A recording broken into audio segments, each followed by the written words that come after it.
welcome back to another episode of the Tan and J-Man Show. It is our 6th-year anniversary. Can you believe it? Right on the date. 6 years exactly. November 28th, 2016. Probably took us an hour.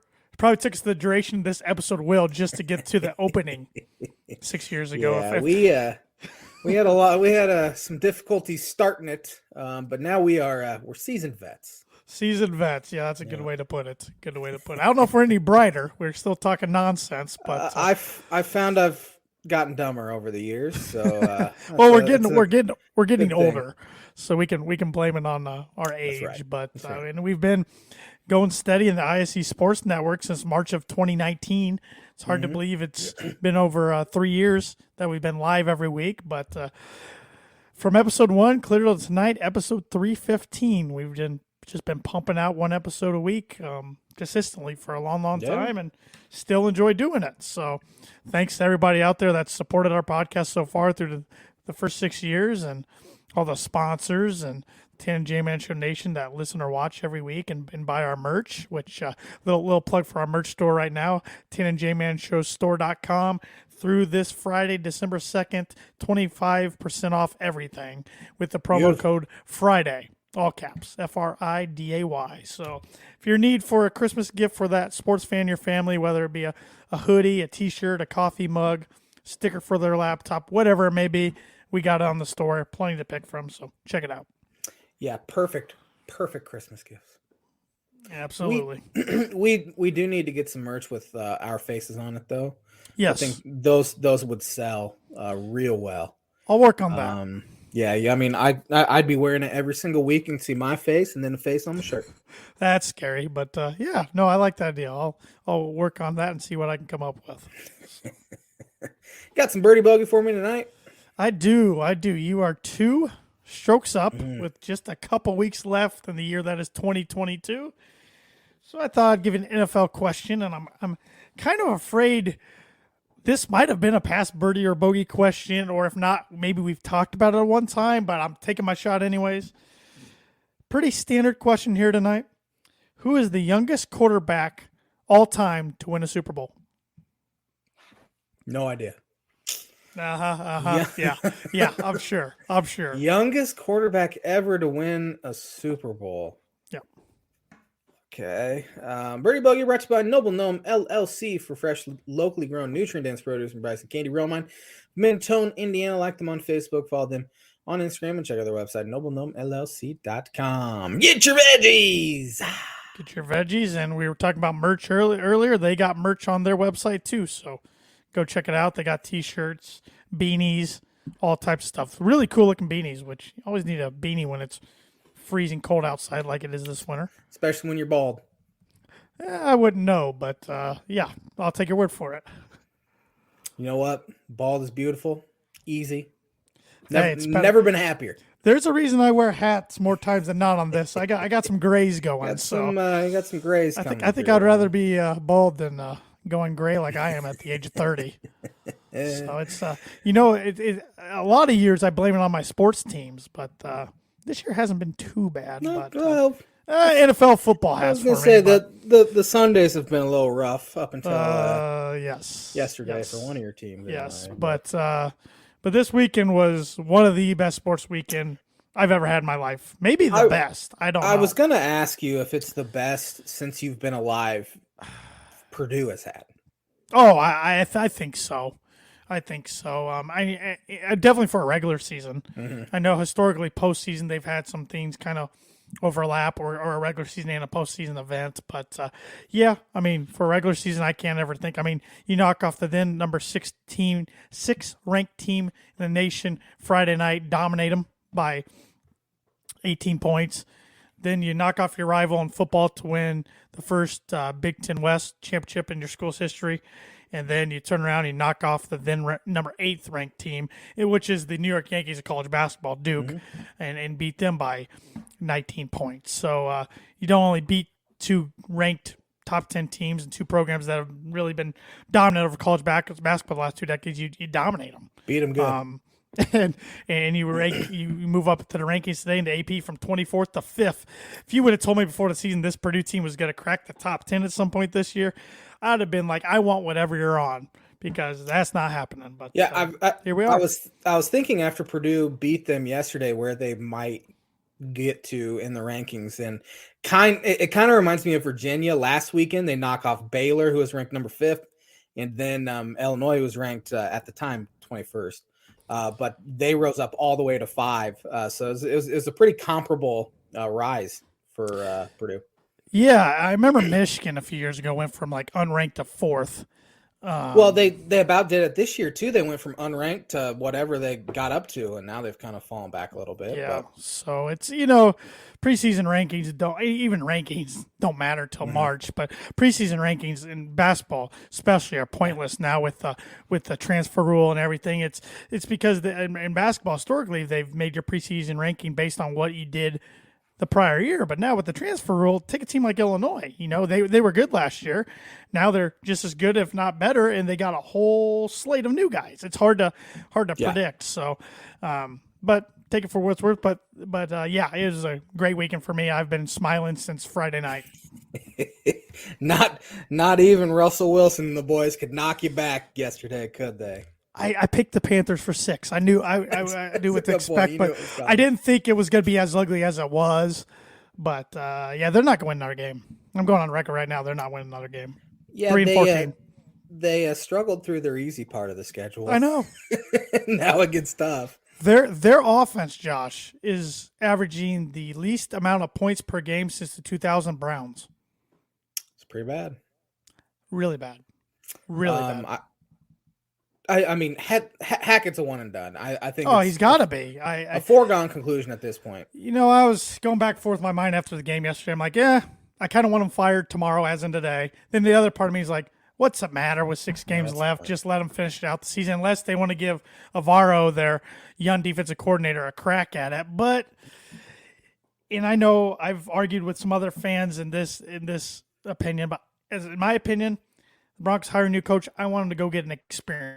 That's probably going to be a retread, like a Dan Quinn or a Frank Reich or something. But I'd rather do that than swing for a 4th consecutive first-time head coach, because hadn't worked with Vic Fangio, didn't work with Vance Joseph before him. It's not working with Nathaniel Hackett. Just take too much of a risk. Now, sometimes it works. Look at the Dolphins right now. It's working for them. But I think you got to try to take a swing at an experienced one. So. That's the guy looking back. Broncos probably should have made a run at him. He's from he's from Aurora, I believe. Right. He was a Broncos ball boy. Yep. Got his start under Kubiak in Houston. Of course, so he's very familiar with the Kubiak. So of course we're in Denver. As for Russell Wilson, is he a one and done? They almost have to. He can't be, Josh. I know. The dead money would be $107 million. You can't do that. Over $100 million. Yeah, you can't field a team if you do that. I think they really wouldn't be able to.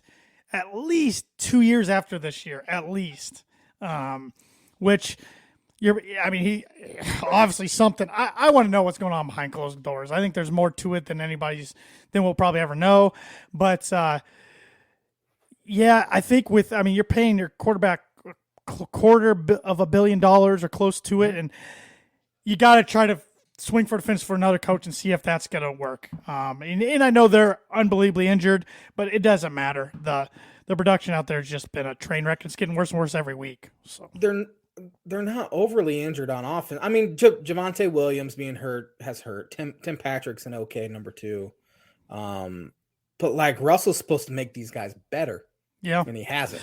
Yeah, but he's throwing, right now when Jerry Jeudy and KJ Hamler aren't playing, he's throwing to the likes of Kendall Hinton's your number 2 wide receiver, and a guy named Johnson from the practice squad, and Montrell Washington. It's guys that are just bottom of the barrel. I'm not trying to make more excuses, because even then he's supposed to be, this great quarterback, which he was in Seattle.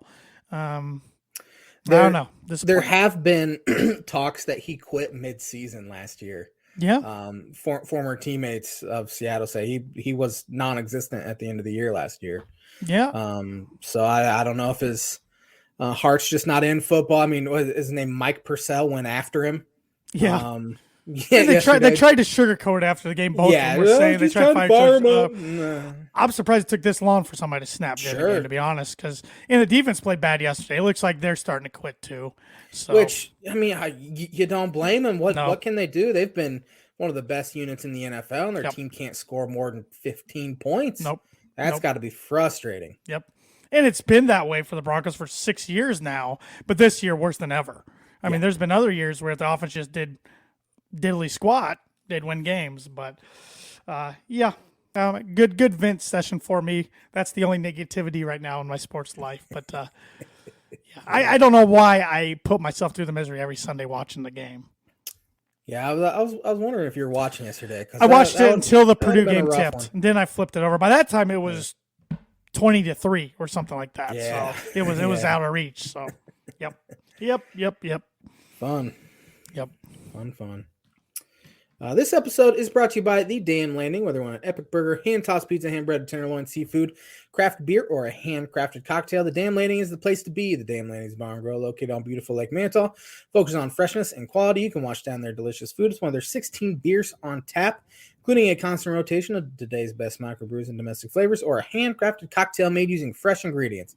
Taking the fantastic views of Lake Manitou on their beer garden or outdoor bar area, whether it be boats or wheels, The Dam Landing is a place to be, located 1305 Ewing Road in Rochester. Well, you want to get educated real quick before we do it. Dive deep into college football, college basketball, and NFL? Let's do it. All right. Let me bring this up here. On this day, November 28th, on this day in 1895, America's first auto race was organized by the Chicago Times-Herald. It was from Chicago to Evanston and back. 6 cars participated, 55 miles, and the guy who won averaged 7 miles per hour. Oh, boy. Well, it's 1800s, man. Oh. That'd take a while. 7 miles an hour. What's 55 divided by 7? That's over 5. That's like 7 hours. There you go. I was going to say 49 divided by 7. So 7. I got there. On this day, 1938, who won the 4th ever Heisman Trophy Award? What year was this? 1938. Paul Hornung. Good guess. Davey O'Brien. Oh, man, he has an award named after him. Texas Christian quarterback. Let's see here. On this day, 1955. Well, that's weird. It says 1955, but right next to it says 1956 NFL Draft. Who was the number 1 overall pick by the Pittsburgh Steelers? 55, 56, no idea. Don't even have a guess. Gary Glick from the University of Colorado A&M. I wonder if that's still school. I bet its name has changed into something else. That would be my guess.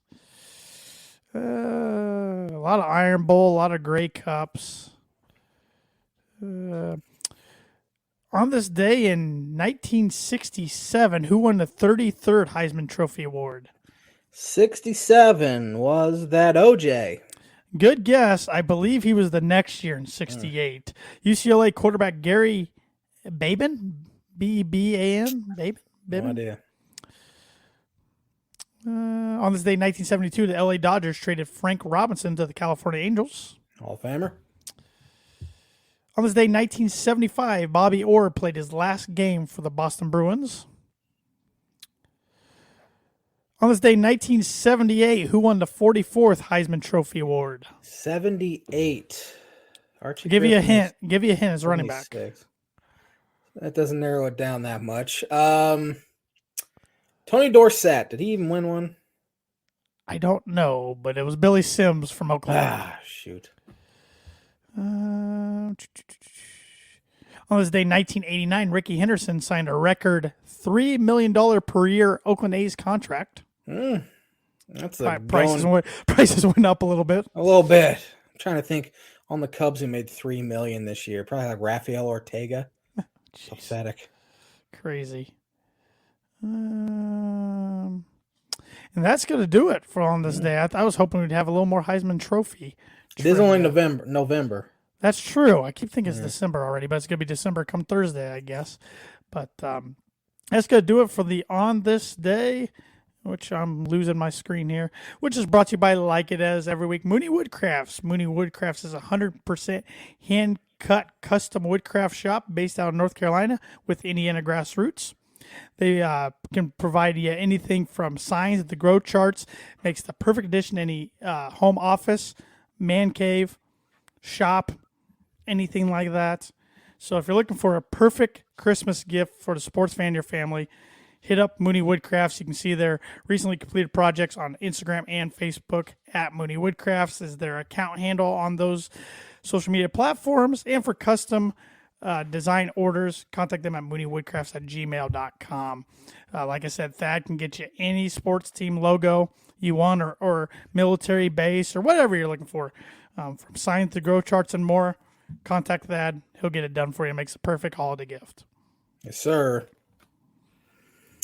What do you want to start with? You want to start with some college football? Let's do it. Yeah. All righty. Championship week.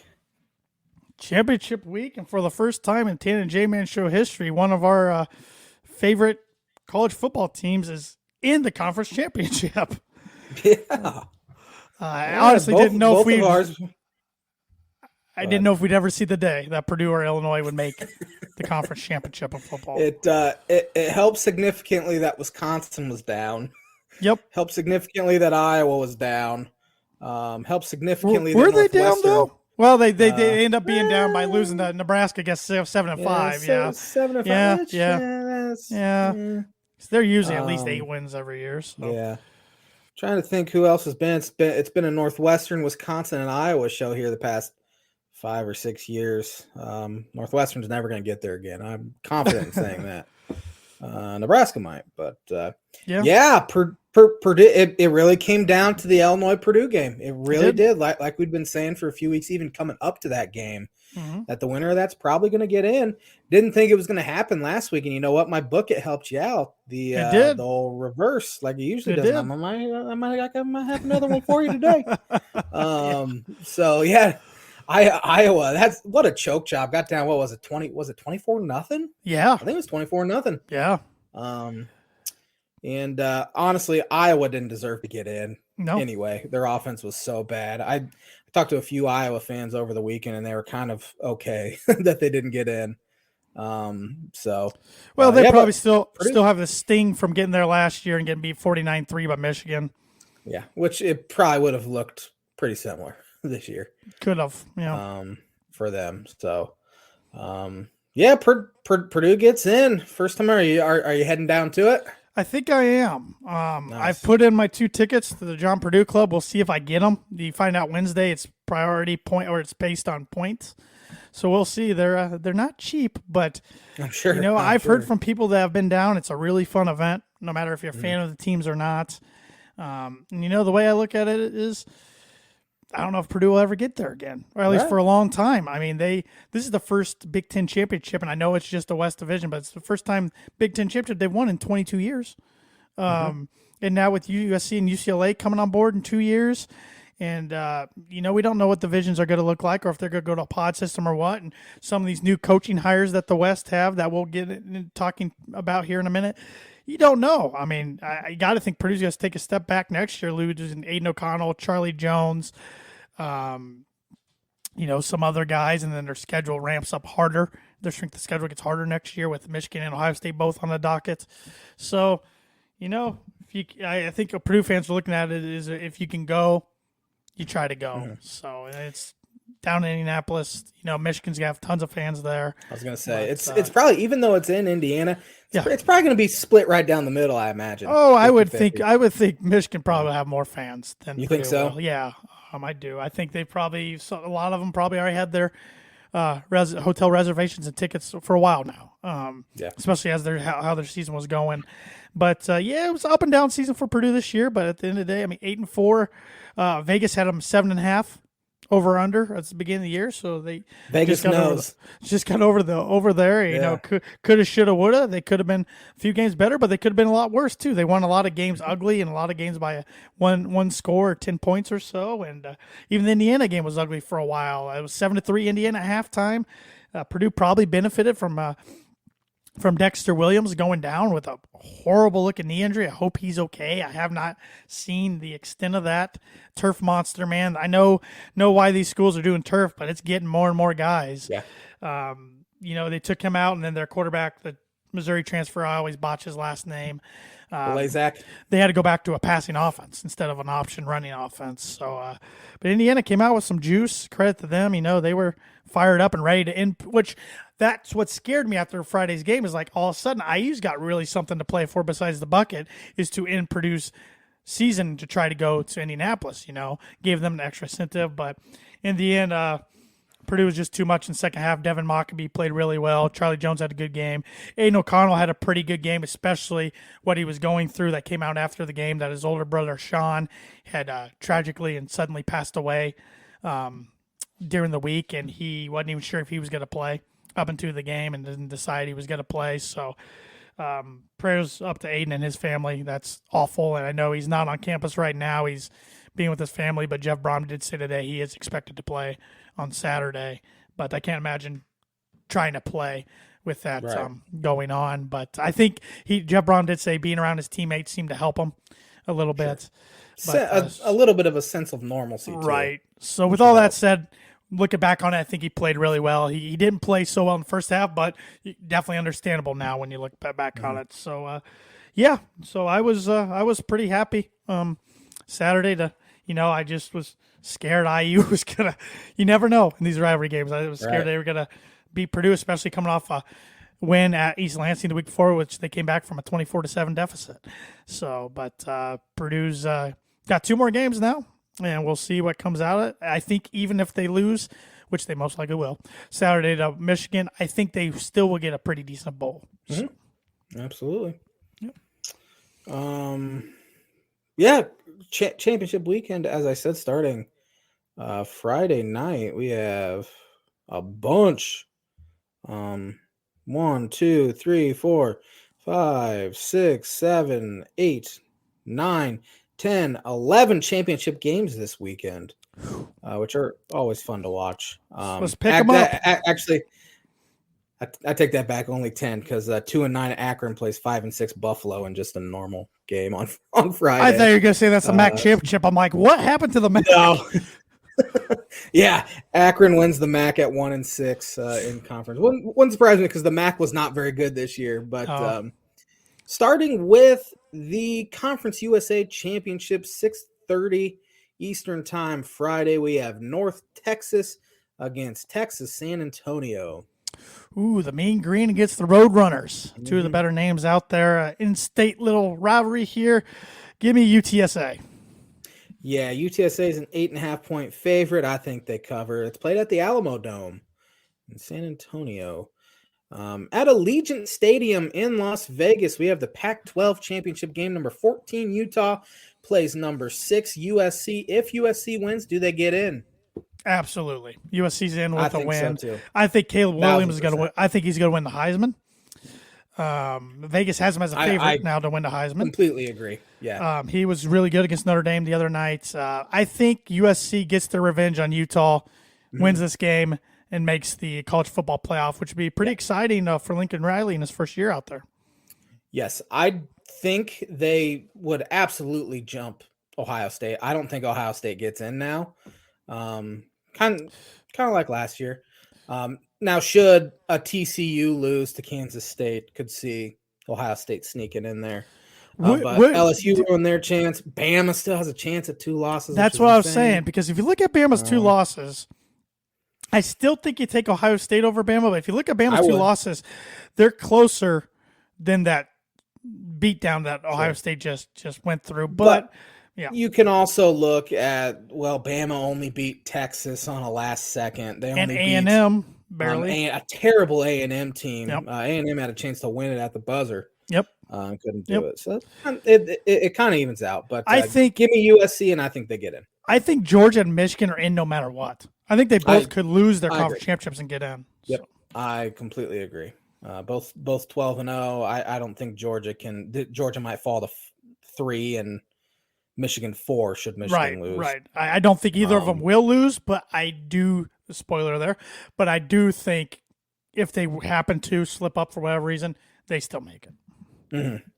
11 a.m. Central Time on ABC on Saturday. Number 12, Kansas State against number 4, Texas Christian.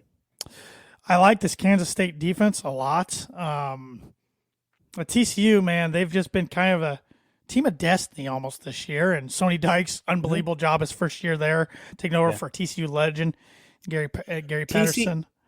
TCU's quarterback is from Iowa. Went to high school, born and raised in Iowa. And they let him get out of the state.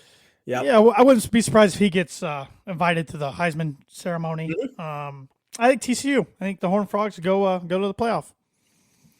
Yeah, Kansas State has had some shocking wins and also some shocking losses. I do not think they upset TCU. TCU is only 2.5-point favorite. Give me TCU at Jerry's World. Here's the MAC Championship, 11 o'clock Central Time on ESPN. 7-5 Toledo facing 9-3 Ohio. Toledo seems to usually be a stronger program, but give me Ohio. 9-3, 9 wins, pretty good season. So give me Ohio. Toledo is 1.5 favorite, but yeah, give me Ohio. They look on paper anyway quite a bit better. The Sun Belt Championship, 9-2 Coastal Carolina against 10-2 Troy. Give me Coastal Carolina, the Chanticleers. I just wanted to say that name. That'd be quite the upset because Troy is a 10-point favorite. That's give me all the right. Home team. They are playing at home in this game. Troy is. Well, did not know that, but still. SEC Championship, 9-3 LSU facing 12-0 Georgia. Give me Georgia. Defense way too much for LSU. Georgia 17.5-point favorites. I think they cover. AAC Championship, 9-3 Central Florida faces number 19 Tulane. Yeah, this will be a good one. Central Florida won on a last-second touchdown over USF the other day. Gus Malzane's done a pretty good job there. I think that's just a good job. Coaches, Frost, Heupel, Malzahn, they all do a good job down there. O'Leary years ago. With that said, give me Tulane. They've been balling out all year. Give me Central Florida in a mini upset. Now, didn't their coach just take the Georgia Tech job? Or did I? Did he? Did I have not. I did not see that anyway. Willie Fritz, I believe his name. Look that up real quick. Willie Fritz, I believe his name. He's an older guy. Willie Fritz. Yep, he did take the head coaching job at Georgia Tech. Maybe that'll play into 62 years old. Could. Yeah, I wonder if he's coaching in this game. 62 years old. Wow. I knew he was older, but I didn't realize he was that old. Wow. Mountain West Championship game, 8-0 Fresno State at number 9-3 Boise State. I was just thinking, man, Boise hasn't been relevant in a while. Well, they won 9 games. They were struggling early this year. I thought Fresno was struggling too. Maybe that just shows you the whole rest of the conference was awful. Yeah, Fresno has lost to UConn, who is bowl eligible. Yeah, Purdue opens up their season next year with Fresno State at home. Give me Boise State, the Broncos. I want to pick some Bronco team on the podcast to win tonight. So, give me Boise State on that blue field as well. ACC Championship game, number 8 Clemson against number 17 North Carolina.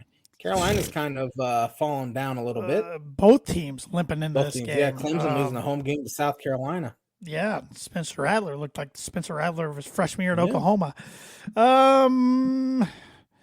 Give me Clemson. I don't feel confident in that, but give me Clemson. Yeah, Clemson 7.5-point favorites. I think they cover.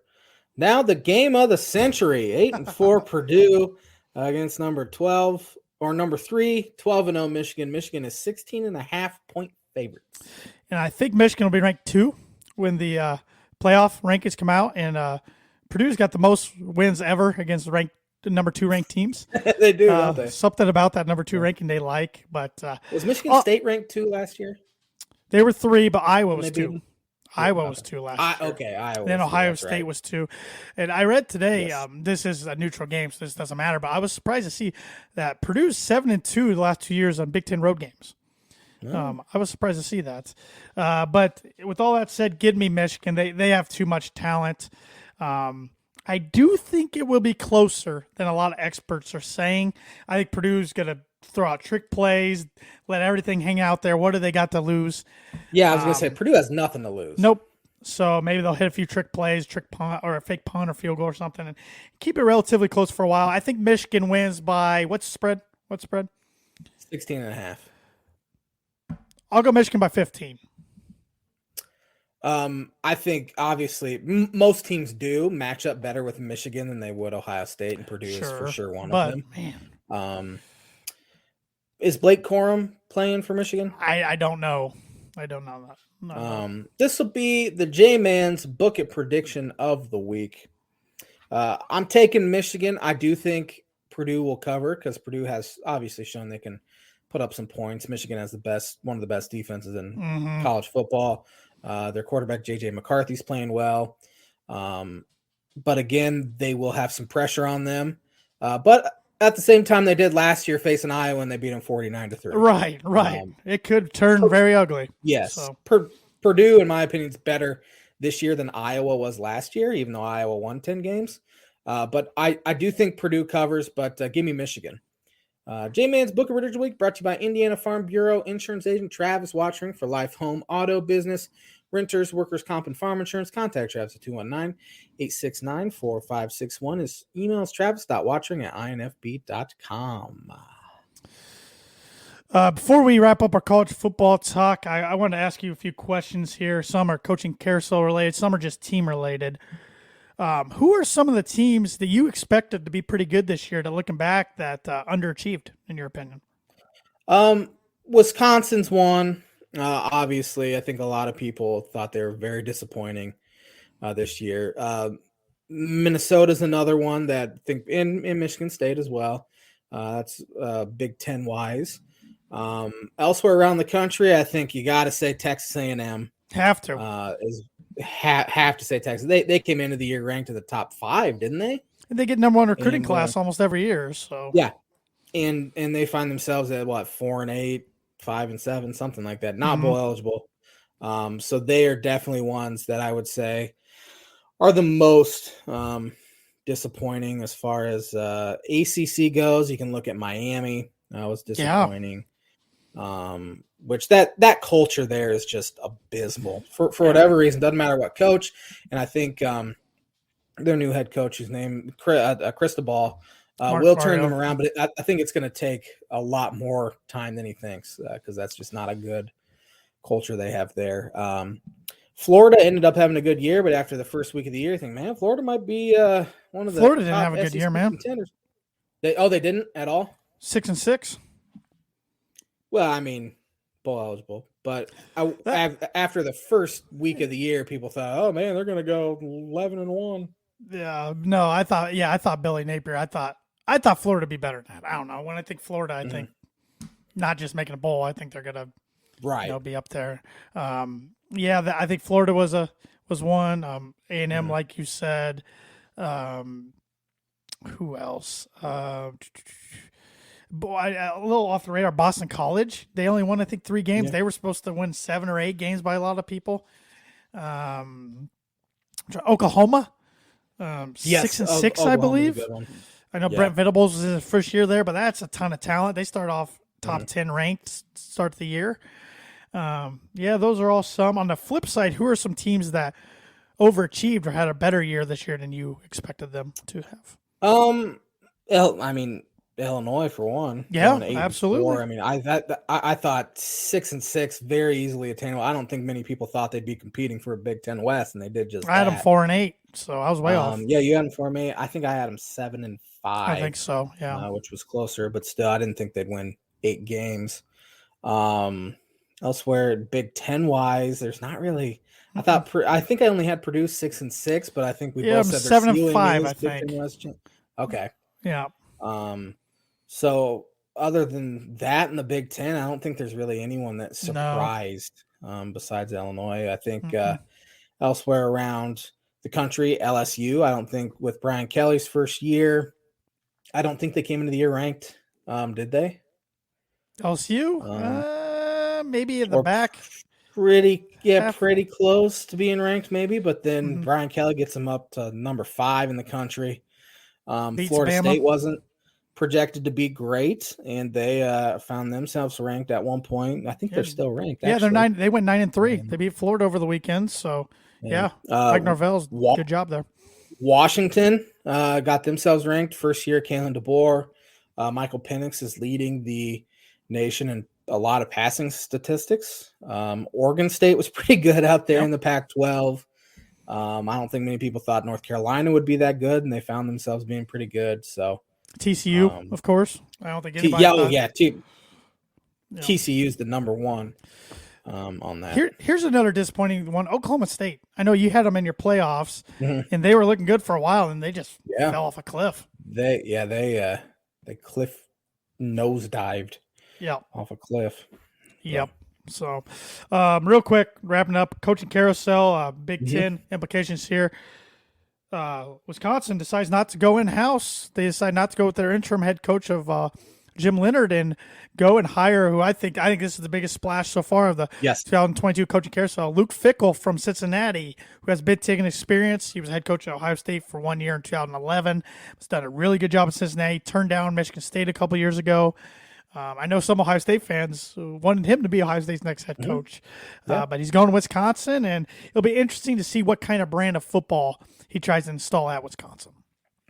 Yeah, I think it's a home run hire. I mean, he was good just keeping the team together during the whole Tressel scandal there with the tattoos, and then he built Cincinnati into a team that made the playoff. They play hard-nosed defensive football, which is a Wisconsin staple. They will run a more spread, fun style of offense other than the Paul Chryst and all those guys. Pro style, you knew quarterback wasn't going to do a whole lot. They're going to hand the ball off a bunch. Very boring, vanilla offensive style that just doesn't work anymore. So I think it's an absolute home run.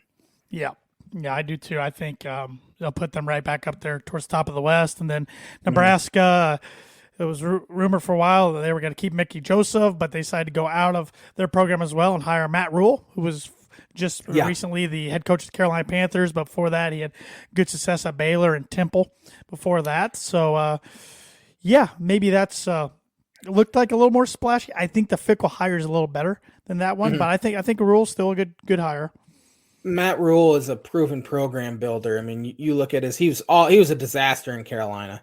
But like you see, Urban Meyer was a disaster in Jacksonville. So some guys are just meant for the college game. But Rule took over a trash Temple program, won one game his first year. Then in years 3 and 4, they won 10 and 11. Goes to Baylor after the whole Art Briles scandal. They win one game their first year, win the Big 12, or go to the Big 12 championship in year 3, I believe, when they won 10, 11 games. So he knows how to build a program. That has been down in the dumps for a while, which is Nebraska. Yep. Elsewhere, outside the Big Ten, Auburn, Hugh Freeze is going to be their coach. So he's either going to do great or they're all going to be in jail. It might be another 2 and done.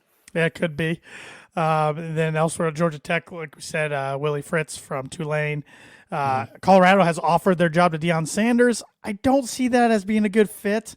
I see him more as a Southern school, but I could be wrong. He could definitely recruit out there. What about Cincinnati? I think that would be even a better fit than Colorado. Played baseball there.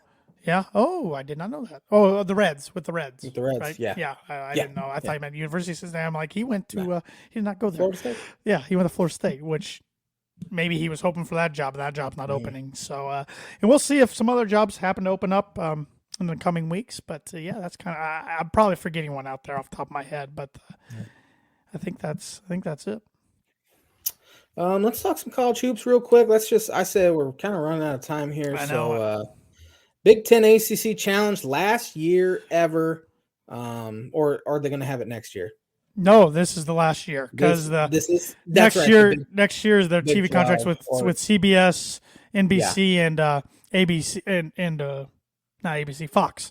So ESPN, whatever. ESPN's coverage is awful. I was so annoyed with their coverage over the weekend and the PK legacy. So, well, because it was probably all about Gonzaga and Duke. Well, not even that. It just they do this stupid drone camera now. For a while, then it just the camera angles I don't like. I don't know. Call me old man yelling at the clouds, but I just don't enjoy ESPN's coverage like I used to. Yeah, it's not the same as it was. I think CBS and Fox do a lot better job. And I like Fox Sports 1, I think does a great job. Big Ten Network does a great job. Yep. And I much prefer watching games on those channels than I do ESPN anymore. Yep. So, But that's disbanding. As a Purdue fan, so be it. Purdue's done fairly well in it, but lazy scheduling, it feels like, by the networks. I mean, Purdue's played Florida State now. This will be the fourth out of the last 5 years overall. They haven't all been in the challenge, but 3 of them have. This will be the third time.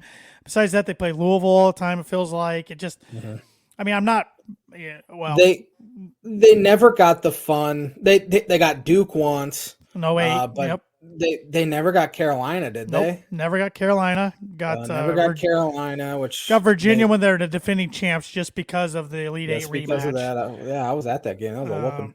Yeah, but no, they never got the great ones. Which, I mean, you look, Ohio State's either getting Duke or Carolina. It feels like Michigan State's getting Duke or Carolina. IU's getting North Carolina. Illinois got North Carolina 3 times. They've gotten Duke twice. So for whatever reason, they don't schedule Purdue. And now Florida State might be the worst high major in college basketball this year. So. Yeah, and the only thing I don't like about that game is the short rest. The guys, I think they landed today at like 5 a.m. because they had some flight problems. So then you got to go to class, and then they'll get down to Florida tomorrow.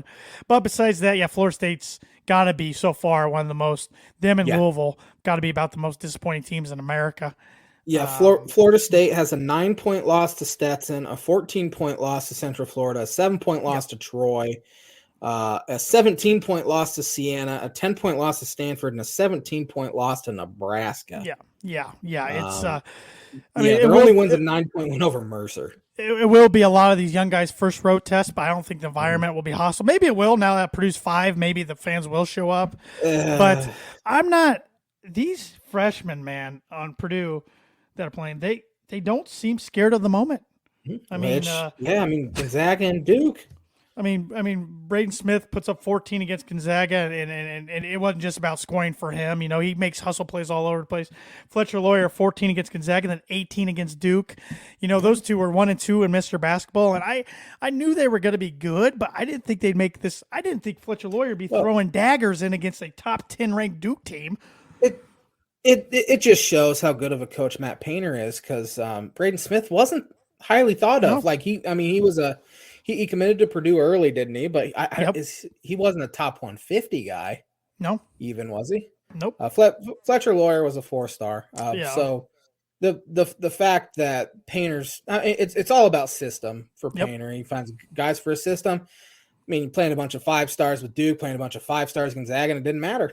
No, and they got down early in both those games, but the guys didn't get rattled. They stayed calm, and they're playing really good defense. Both Gonzaga and Duke went the stretches where they barely got any points in large stretches in the second half. And Zach Edey's just right now a monster. He just looks so improved, and not only his scoring. He gets to the left shoulder; it's almost unstoppable. If you can get him to go to the right shoulder, he struggles a little bit with his left hand. But teams are doubling him, and he's learning to pass out of it and find wide open shooters. Purdue's diving on loose balls. They just look like so much more of a team than they did last year. It's been really. That was the Jaden Ivey effect. Sometimes with great talent comes some of those. I want to say comes great responsibilities, but comes some of those other effects. So far, just over the moon with 6-0 start.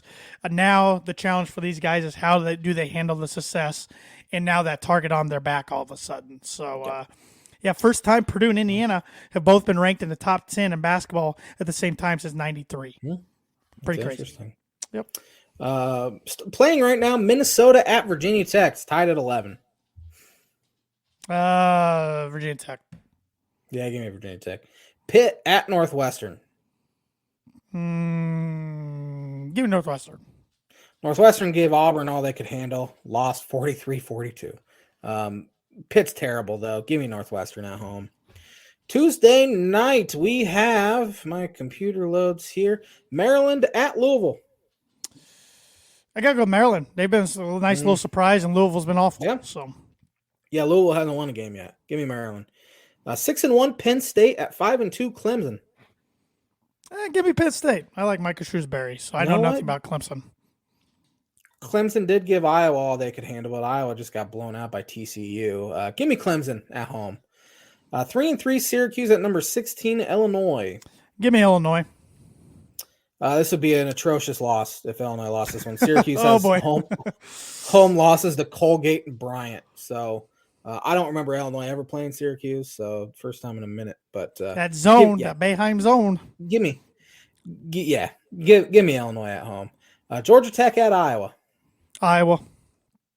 Yeah, give me Iowa. Wake Forest at Wisconsin. Once again, Wisconsin looks better than people thought they'd be. Yeah, give me Wisconsin. Give me Wisconsin as well. Number 3, Virginia at Michigan. Excuse me. Give me Virginia. Michigan's struggling right now. Virginia's real solid team, as you saw when Illinois played them. Yeah. Suffocating defense. Just as per usual there. And they have athletes now and experience. Give me Virginia. Purdue at Florida State. Yeah, give me the Boilermakers. I mean, maybe they struggle a little bit in the first half in this one, but I think they'll be focused and ready to go. The lack of crowd noise might be a shock to their system a little bit. Number 25, Ohio State at number 17, Duke. I think Duke bounces back. Give me Duke. I do too. They have 2 losses already. Duke and Gonzaga do look fairly beatable so far in the early going. They'll still be factors in March, though. Oh, for sure. Give me Duke at home. Rutgers at Miami. Miami does not look good right now, but I will take Miami at home, though. Well, I guess one player in particular I've been following doesn't look too good in Miami. No. But you don't need him, clearly. Give me Miami. You can get in this game for as low as $2. Give me Miami at home. North Carolina, number 18, losers of 2 straight. I didn't think North Carolina was the number 1 team in the country coming in because, again, they barely squeaked into the tourney last year and then made an incredible run. So people crowned them early. They're all the way down to 17 games in. At number 10, Indiana. They're a little banged up, too, coming out of that 4 overtime loss. Give me the Hoosiers at home. Yeah, give me Indiana at home. I think they beat them fairly handily. You can get into this game for as low as $236. I was gonna say that's not gonna be a low ticket. Yeah. Number 20, Michigan State at Notre Dame.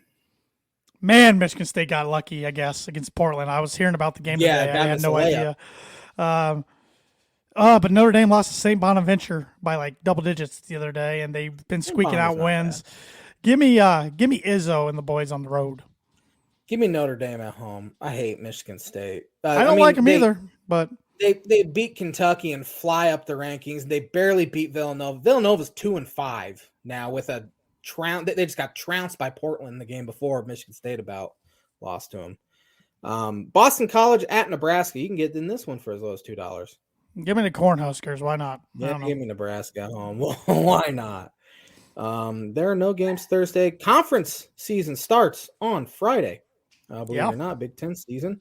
If my computer loads with number 16 Illinois at number 22 Maryland. Ooh, tough place for Illinois. Historically, it seems like, at least maybe Brad I could be Underwood's wrong, but Brad Underwood. Maryland is the only arena in the Big Ten Brad Underwood has never won at. He'll get it this year. Give me Illinois. Give me Maryland.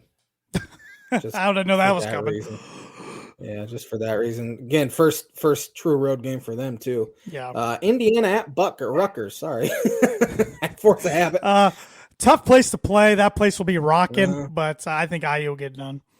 Give me Rutgers, the Rack, as I'm still calling it. Been a house of horrors for top 10 teams. Jersey Mikes. Yeah. Minnesota at Purdue and Northwestern at Michigan State. I'm taking the home team. I think Purdue and Michigan State get those done. Yeah. NFL. I still have my word association, so I'll fly through that real quick. Lions and Cowboys always play on Thanksgiving, so I have 7 random players from each team here that kind of played during our middle school to high school years. Starting with John Kitna. Oh, man, John Kitna. His boy's now playing somewhere, getting recruited. Maybe he's in high school. I think Purdue was recruiting him maybe at one time. But I just remember him as a Cincinnati Bengal, not so much as a Lion. But, yeah, he never played on very good teams. Charles Rogers. Was great at Michigan State. Huge bust for the Lions. Yeah. Lions had a streak there. They could not get any good wide receivers. They did. Yeah. Dre Bly, do you remember him? Oh, man, yeah. fun player to play with on Madden. I always Yeah. remember he was a good Madden player, but don't remember too much outside of that. Dan Orlovsky. Running in the back of the end zone for safety, and I can't Yep. stand him on ESPN. One of my least favorite commentators there is. This is for you, Purdue fellas. John Standiford. Oh, Johnny boy, one of Purdue's best wide receivers of all time. Was actually surprised he even had a cup of coffee in the NFL. He wasn't fast, but he was tall and had good hands. And yeah, I watched him live against that in 08 against the Colts when the Lions went 0-16. Yeah, I saw him play live. Yep. Dan Campbell. He played for the Lions too. Dan Campbell, fiery coach, makes his players want to run through a wall for him, and Lions are playing better. Yeah, his time management cost him that game on Thursday, though. It did. Then I have a head coach here, Steve Mariucci. Oh, best friends with Tom Izzo, and it does a pretty good job at NFL Network. Yes. It was good with the Niners, not so much with the Lions, and I was kind of surprised he never got another head coaching gig, though, to be honest. Cowboys, Tony Romo. I do enjoy his commentary. I know you don't. Cannot stand him. But good NFL quarterback, but couldn't do much in postseason. Yeah, it was okay. DeMarcus Ware. One of my favorite Broncos was, if it wasn't for him, Von Miller is not the player he is today. DeMarco Murray. Been in the league for years. I mean, he hopped around everywhere, but his most famous years was with the Cowboys. So good running back. Deion Sanders. Prime time, high stepping. Thanks for that. Now you got college players getting called for it. So great athlete, unbelievable athlete. Baseball, football, charisma. Oozes charisma to this day as at Jackson State. Yep. Quincy Carter. Braces. Yeah, from Georgia. I remember he's the first quarterback I ever seen wear braces. Yeah, I remember one of our teachers in middle school was a Cowboys fan. Had a huge crush on him at the time. Joey Galloway. That's a name I haven't thought of in a while. I just think of remember those sports books, East Bay, when we were kids, the shoes and the jerseys. I remember he always had a shoe in there, Joey Galloway, when we were young for some reason. That's weird. Yeah, or at least he was the player on the advertisement. Maybe it wasn't the shoe. But. Darren Woodson. I know the name, good player, but couldn't tell you much outside of that. I don't know why. Defensive back. I think he's an ESPN guy. I think he is too, but that will do it for Word Association. Good one. And hope everybody had a good Thanksgiving, by the way. Forgot to even mention that at the start of the show. So that's the Word Association segment, which is brought to you by Like It Is Every Week, Proforma Print 2 Promo Group. If you're looking for a trustworthy, dependable resource for your next trade show, company picnic, or sales meeting coming up at the end of 2022 or into 2023, they have over 50 years combined experience in promotional products and commercial print. They strive for fast and efficient response to all your print needs, so you need to look no further. Let them be your one-source print and promotional company today by giving Barbara Van Weinsberg a call at 574-210-3815. 3 winners, 3 losers. Winners. I will do all 3 of mine right away so we can fly through this. I have the Cincinnati Bengals after a big road win against the Titans. Huge road win. I have the Jacksonville Jaguars. Thrilling win against the Baltimore Ravens. And I have the Las Vegas Raiders because I can't stand them, but I put them in the loser category enough. Good overtime win in Seattle. I have the Bengals. I have the Vikings bouncing back. Scoring 33 points against good defense. Then I have the LA Chargers hanging in the playoff race, scoring a 2-point conversion with 12 seconds left, I believe, to beat the Arizona Cardinals. My 3 losers, Tampa Bay Bucks. Yep. Right when you think they're about to take off, they're still going to win that division because that division is the worst that's what ever. irritates me. Ever. It ticks you off. Baltimore Ravens losing the way they did to the Jacksonville Jaguars. They just can't have leads in the fourth quarter. And then the Seattle Seahawks. Giving up over 300 total yards to Josh Jacobs yesterday. Bad loss for them and could potentially keep them out of the playoffs. I had 2 of those same Buccaneers, Ravens. I couldn't think of a third, so I'm throwing out the New York Giants. Starting to wake up. Not an awful loss on Thanksgiving to Dallas, but they're definitely starting to wake up and make me look bad for being believers in them. I won the belt again 2 weeks in a row. I'm back, baby. I'm back.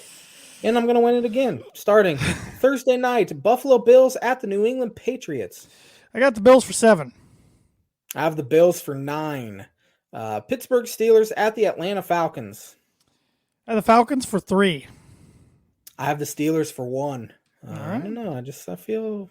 I think Pittsburgh gets beat tonight, but I think the Falcons have kind of woken up a little bit. Green Bay Packers at the Chicago Bears. I have the Packers for 14, and I hate it. I have the Packers for 8. If Justin Fields plays, this could be a game. They can't beat Rodgers. They can't beat him. They can't beat it. I don't think they could beat Jordan Love, to be honest. I hope they prove me wrong. I hope they prove me wrong. But... Yeah. Jacksonville Jaguars at the Detroit Lions. I got the Lions for 6. I have the Lions for 7. New York Jets at the Minnesota Vikings. I got the Vikings for 10. I have the Vikings for 13. Washington football team Commanders at the New York Giants. I just ripped the Giants by gone for 2.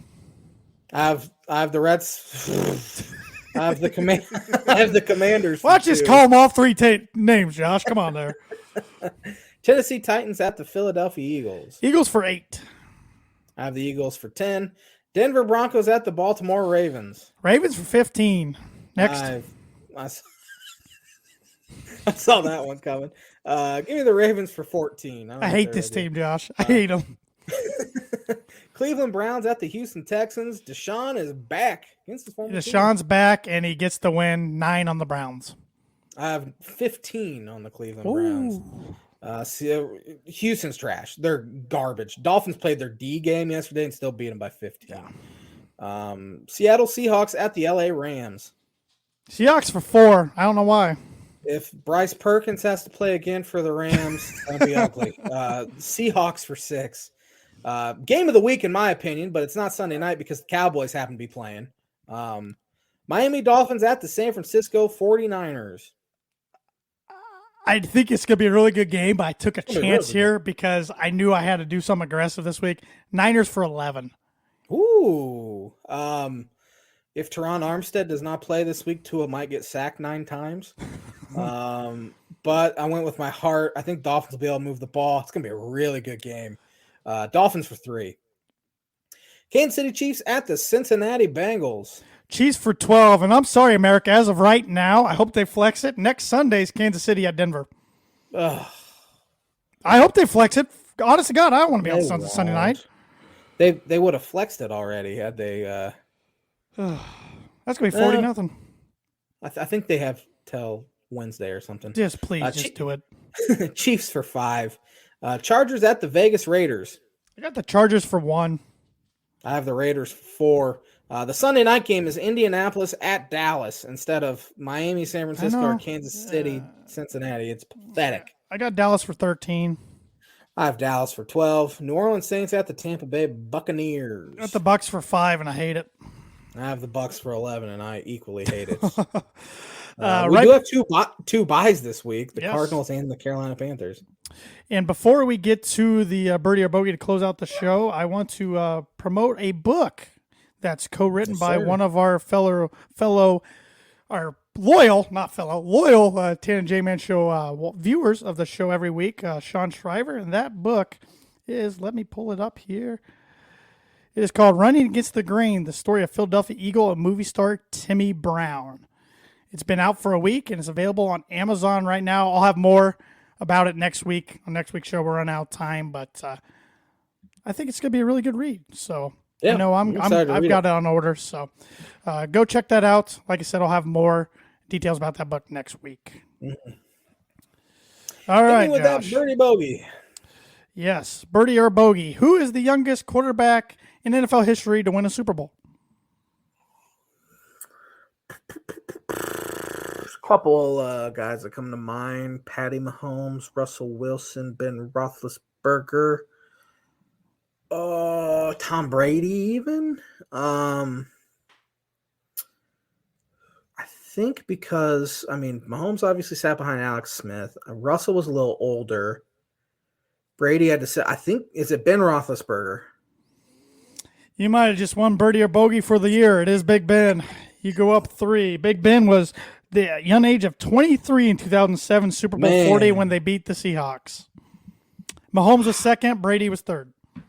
So Oh, they were all right there. What about Russell Wilson? Where's he at? I don't know. I just saw the top three. He was probably up there too. So, yep. Pretty good. I'm down 3 strokes. I'm in trouble. Pretty good. Yeah, I'm in you're trouble. gonna have to throw one out there that is so incredibly difficult for me. I should have went World Cup. Should have went World Cup. Yeah, I would have just given myself a bogey right away. Thanks for watching the Tan and J-Man Show live on the ISC Sports Network. We'll be back at it next Monday to recap Purdue's win over Michigan. Have a great week, everybody.